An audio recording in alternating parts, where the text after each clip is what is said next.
जय भीम, जय शिवराय.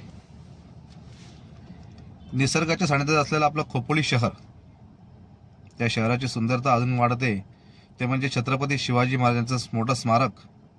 तसंच खोपोली शहरातील परमपूज्य डॉक्टर बाबासाहेब आंबेडकर यांचं स्मारक, शिवकालीन तलाव, शिवमंदिर, गगनगिरी महाराजांचं मठ आणि 24 तास पाणी असलेले आपली पाताळगंगा नदी. त्यात आता आमदार साहेबांनी आणखीन आपलं पर्यटन वाढावं आणि खोपोलीचं सौंदर्य वाढावं याच्यासाठी खोपोली फाट्यावरती श्रीरामांची मूर्ती लावणार अशी घोषणा केली. त्यांनी आपल्या पर्यटन स्थळाला चालना तर मिळेलच. तसेच आमदार साहेबांना एक विनंती आहे की आपण खोपोली शहरामध्ये सुद्धा एक भव्य दिव्य अशी गौतम बुद्धाची मूर्ती लावावी. गगनगिरी महाराजांचं मठ आहे, त्याच्या बाजूला जी नदी आहे पाताळगंगा नदी, तिथे एक पाण्याचं पात्र खूप मोठं आहे, नदीचं पात्र खूप तिथं मोठं आहे.